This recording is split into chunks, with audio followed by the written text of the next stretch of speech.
বাবারে, যদি হিসাব নিকাশ মিলে কবরে যাইতেই পারো, কবরটা জান্নাতের বাগিচা হয়ে যাবে। যত দূর তাকাবা ফাঁকা হয়ে যাবে, জান্নাতের নাজ নেয়ামতে কবরটা ভরিয়া যাবে। আল্লাহ তুমি কবুল করিয়া নাও। কিয়ামতের ময়দানে আমার মাওলা ডাকিয়া ডাকিয়া আরশের নিচে জায়গা করিয়া দিবে। নবী আলাইহিস সালাতু ওয়াস সালাম ডাকিয়া নিজের হাতে হাউজে কাউসারের পানি পান করায়া দিবে। বুখারীর মধ্যে রওয়ায়াত আছে, মান শারাবা লাম ইয়াজমা আবাদা, যেই ব্যক্তি এক পেয়ালা হাউজে কাউসারের পানি পান করবে 50,000 বছরের মধ্যে আর কোনোদিন পানি পাশা লাগবে না।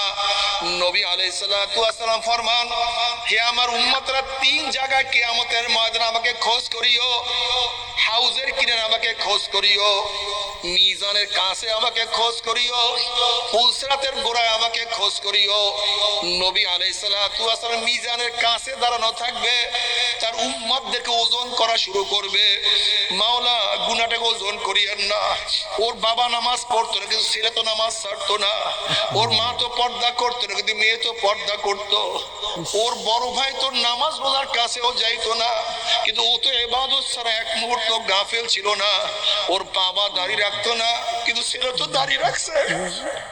ওর নানা, ওর দাদা তো ইবাদতের মধ্যেই নাই, কিন্তু নাতি হইয়া অল্প বয়সী স্কুলে পড়া অবস্থায় ইবাদত শুরু করিয়া দিছে। বাতিল করিয়েন না। আল্লাহ পাক রব্বুল আলামিন কিয়ামতের ময়দানে বুখারীর মধ্যে রওয়ায়াত আছে, আমার নবীকে বলবেন সাল তুতা ইশফা তুশাফা, যে সুপারিশ করবেন আমি আপনার সুপারিশ কবুল করব, যা চাইবেন আমি আপনাকে দিয়ে দেব। আল্লাহ কবুল করিয়েন। নবী আলাইহিস সালাতু ওয়াস সালাম পুলসিরাতের কিনারে দাঁড়ানো থাকবে। বুখারীর মধ্যে দীর্ঘ এক রওয়ায়াত আছে, তার উম্মতরা পানি দেয়া শুরু করবে। একদল উম্মতের ঈমান আমলে এত মজবুত হবে, 30,000 বছরের পুলসিরাত 1 সেকেন্ডের মধ্যে পানি দিয়ে আমার মাওলার জান্নাতে চলিয়া যাবে। আল্লাহ তুমি কবুল করিয়া নাও। যাদের ঈমান আমল একটু দুর্বল হবে, বাতাসের গতিতে পুলসিরাত পানি দিয়ে মাওলার জান্নাতে চলিয়া যাবে। যাদের ঈমান আমল একটু দুর্বল হবে, জোরে চলনেওয়ালা ঘোড়ার গতিতে পুলসিরাত পানি দিয়ে মাওলার জান্নাতে চলিয়া যাবে। কেউ দৌড়াইয়া, কেউ হাঁটিয়া হাঁটিয়া পুলসিরাত পানি দিয়ে মাওলার জান্নাতে চলিয়া যাবে। আল্লাহ যে কোনো একজনের মধ্যে কবুল করিয়া নিও, যে কোনো একজনের মধ্যে কবুল করিয়া নিও। জান্নাতে যাওয়ার পরে আল্লাহর তরফ থেকে সালামুন কাওলাম মির রাব্বির রহিম, শুধু শান্তি, শান্তি আর শান্তি। অশান্তি কি জিনিস কোনোদিন দেখা লাগবে না। আল্লাহ তুমি কবুল করিয়া নাও। কিন্তু আমার বেনমাজি বাবারা, ও বেপর্দা মা বোনেরা, ও হারামখোর ভাইয়েরা, আমার উপর রাগ করিও না। তুমি তোমার কবর রওনা করছো, আমি আমার কবর রওনা করছি। তুমি তোমার প্রশ্নের জবাব দেবা, আমি আমার প্রশ্নের জবাব দেব।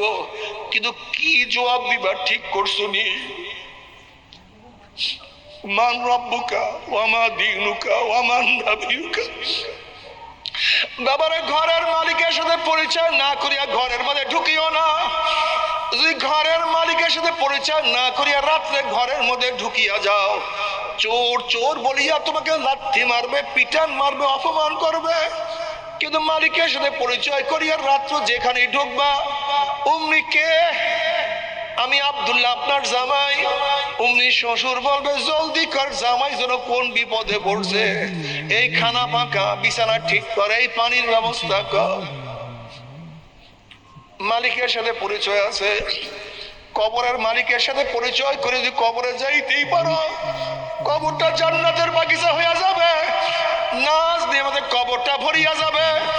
আর কবরের মালিকের সাথে পরিচয় না করি যদি কবরের মধ্যে যাও, মান রব্বুকা লা আদরি ওয়া মা দীনুকা লা আদরি ওয়া মান নাবিয়ুকা লা আদরি, আমি চিনি না, আমি জানি না, পরিচয় নাই। অমনি আমার মাওলা ডাক দেবে, কাযাবাদুল্লাহ, আমার দুশমন মিথ্যা কথা বলছে, ওর সাথে আমার কোনো সম্পর্ক নাই, ওর সাথে আমার কোনো পরিচয় নাই। এ কবরের মাটি চাপ দে। অমনি কবরের দুই পাশে মাটি এত জোরে চাপ মারবে, চাপের জোরে এক পাজরে হাঁটি আর এক পাজরে লাগাইয়া ফেলাইবে।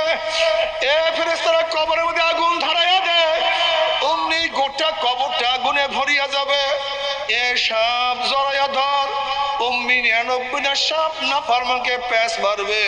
বাবারা, সহ্য করতে পারবি? সহ্য করতে পারবো না। আল্লাহ তুমি আমাদের সবাইকে মাফ করিয়া দাও। এরপরে কিয়ামতের ময়দান। বাবা, এই বছর সূর্যের গরমে দুপুরের সময় কেমন লাগছে? 9,30,00,000 মাইল দূরে সূর্যের গরমে ছায়াগেরা দুনিয়ার ঠান্ডা, দুনিয়ার পানি গরম হয়ে গেছে, রাস্তার পিচ গলিয়ে গেছে, মানুষ মারা যায়। কিয়ামতের ময়দানে আল্লাহ পাক রব্বুল আলামিন এত উঁচা সূর্যটাকে যদি তাঁবুর কাছে নিয়ে আসে, আল্লাহ তুই আমাদের সবাইকে মাফ করিয়া দাও।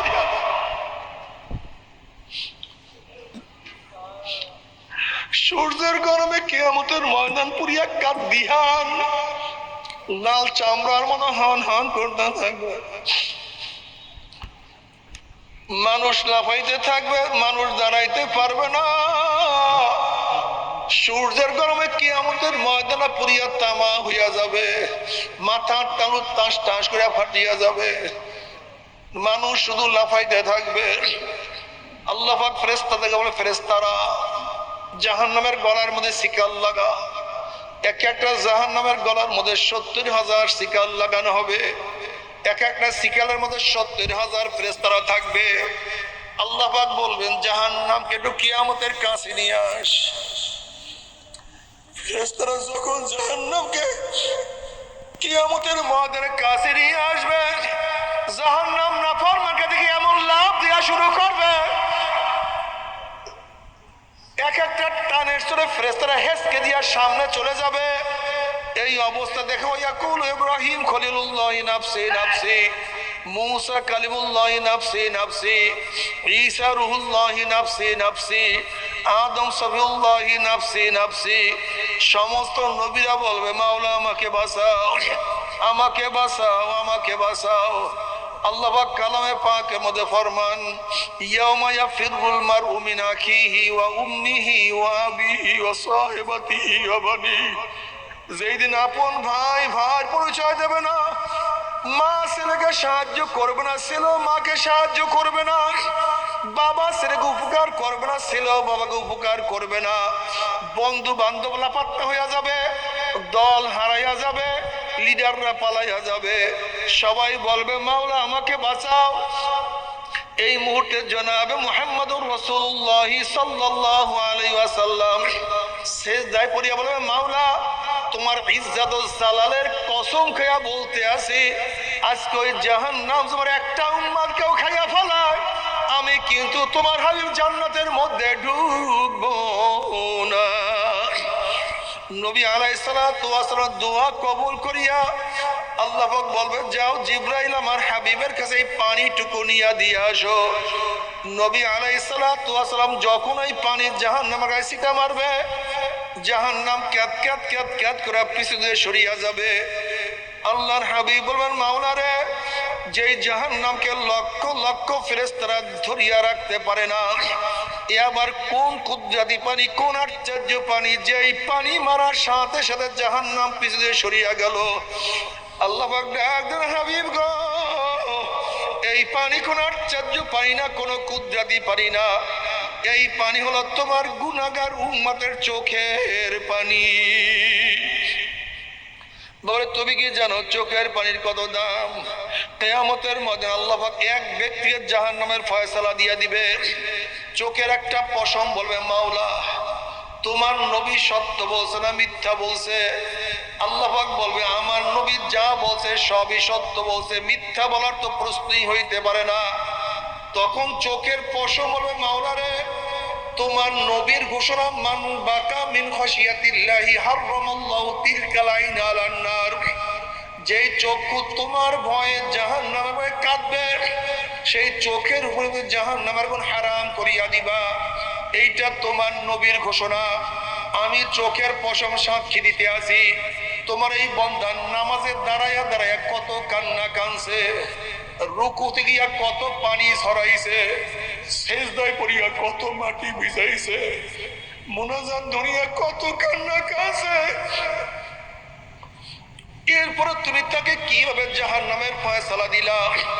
অমনি আমার মাওলা জিবরাইলকে ডাক দে, জিবরাইল গোটা কিয়ামতের ময়দানে মানুষকে এলান করিয়া দাও, জানাইয়া দাও অমুকের ছেলে অমুককে আল্লাহ পাক রব্বুল আলামিন শুধুমাত্র চোখের একটা পশমের সাক্ষীর কারণে আমার মাওলায় মাফ করিয়া দিছে। আল্লাহ আমাদের সবাইকে মাফ করিয়া দিও, সবাইকে ক্ষমা করিয়া দিও।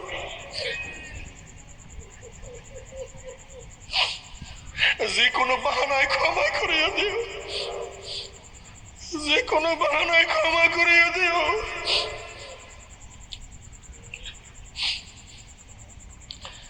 এরপর আল্লাহ পাক সবার আমল নামাকে ওজন করবে।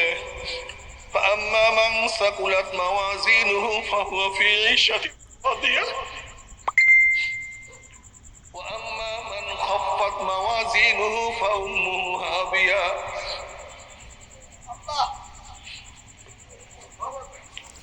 যাদের নেকের ওজন হয়ে যাবে আমার মাওলা তাদেরকে জান্নাতের ফয়সালা করিয়া দিবে, আর যাদের নেকের পাল্লা হালকা হয়ে যাবে গুনার পাল্লা ভারী হয়ে যাবে। ফাউম্মুহু হাবিয়া,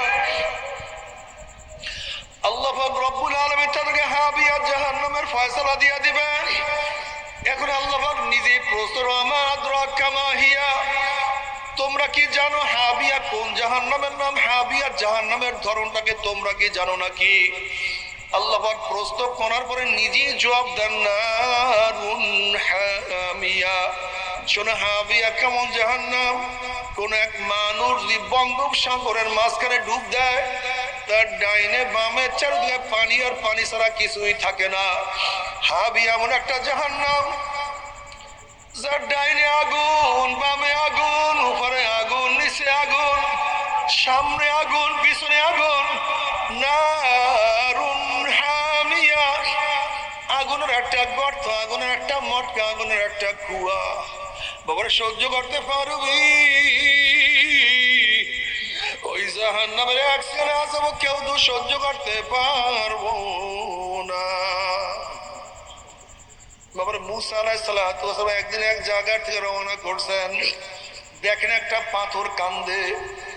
নবী মুসা আলাইহিস সালাতু ওয়াস সালাম বলেন, পাথর তুই কেন কান্দ? পাথর বলছে, আল্লাহ নবী মুসা, মানুষ এবং পাথর দিয়ে মাওলা জাহান্নামকে জ্বালাইবে। ওয়াকুদুহান নাসু আল হিজারা, ওই জাহান্নামের ভয় আমি কান্নাকাটি করতে আছি। মাওলার কাছে দোয়া করেন, মাওলা তোমাকে মাফ করিয়া দেয়। আল্লাহ নবী মুসা আল্লাহর কাছে দোয়া করেন, মাওলা হে একটা পাথর তোমার ভয়ে জাহান্নামে কাঁদে, তুমি তাকে মাফ করিয়া দাও। আল্লাহ বললেন, সুসংবাদ জানাইয়া দাও, আমি তাকে মাফ করিয়া দিলাম। এই সুসংবাদ জানাইয়া মুসা চলিয়া গেলেন। অনেকদিন পরে সেখান থেকে যাওয়ার সময় দেখে পাথর আবারও কান্দে। নবী মুসা আলাইহিস সালাতু ওয়াস সালাম প্রশ্ন করে, পাথর তুই কি আমার কথা বিশ্বাস করে মাওলা তোকে মাফ করিয়া দিছে? পাথর বলছে, আল্লাহ নবী মুসা, নবীরা কোনদিন মিথ্যা কথা বলতে পারে না। আল্লাহ পাক আমাকে মাফ করছে, আমি বিশ্বাস করছি, তাহলে আবারও কেন কান্দো? এবার পাথর বলছে, আল্লাহ নবী মুসা, যদি আমি না কান্দতাম আমার দিকে লক্ষ্য করতেন না, দোয়া করতেন না, আর আপনার দোয়া না করলে হয়তো মাওলা আমাকে মাফও করতো না। যেই কান্নার উসলে মাওলা আমাকে মাফ করিয়া দিছে, ওই কান্না আমি আর কোনোদিনও ছাড়বো না। আল্লাহ আল্লাহ তুই আমাদের সবাইকে কান্দাইয়া দাও, কবরে কান্দাইও না, কিয়ামতে কান্দাইও না, মিজানে কান্দাইও না, উসরাতে কান্দাইও না। তবে মুমিন মুসলমান বলতে সবাই মনে চায় গুনার থেকে ফিরিয়া নেক আমল করিয়া মাওলার জান্নাত কিন্তু সবাই নিয়ে যাইতে মনে চায়। গুনাহ নিয়ে মাওলার জাহান্নামে কাউরি কিন্তু যাইতে মনে চায় না। কিন্তু কেনই বা আমরা নেক আমল করতে পারি না, কেনই বা গুনার কাম ছাড়তে পারি না? এর মূল কারণ আপনার এবং আমার পিছনে নফস এবং শয়তান লাগিয়া রইছে। এই নফস এবং শয়তান থেকে ফেরার জন্য যে কোনো একজন হক্কানি আল্লাহর ওলির হাতে হাত দিতে হবে রে বাবা। খবরদার, বর্তমান জমানায় পীর মুরিদে ভেজাল, ব্যবসা, দলাদলি, হিংসা, হাসাদে প্রদ হয়ে গেছে। সমস্ত আল্লাহর ওলির একমত, যেই পীরের 5 জন মুরিদের মধ্যে কম পক্ষে 3 জনকে দেখবেন আলহামদুলিল্লাহ সুন্নাত মাফিক আমল আখলাক মজবুত হইয়া যাইতে আছে, গুনার কাম ছাড়তে আছে, নেকের আমল ধরতে আছে, কলব নরম হইয়া চোখে পানি আসতে আছে। বিরিকতর নাম কি, ফলে পরিচয়। আমি চরমোনাই বুঝি না, চরমোনার দাওয়াত প্রশংসা প্রচার করার জন্য আসিনে রে বাবা। চরমোনাই যাওয়ার তোমার কোনো দরকার নাই, কোনো দরকার নাই, কোনো দরকার নাই। তুমি যার কাছে গিয়া পারো গুনার কাম ছাড়ো, নেকের আমল ধরো, কলব নরম করিয়া চোখে পানি নিয়া মাওলার কবরে যাইও। যেরকম দুনিয়ার ঘরে আগুন লাগলে পানি ছাড়া নিবানো যায় না, ঠিক তদ্রুপ তোমার এবং আমার গুনার দ্বারা যে জাহান্নামের আগুন জ্বলিয়া রইছে, চোখের পানি ও ছাড়া জাহান্নামের আগুন নিবানো সম্ভব না।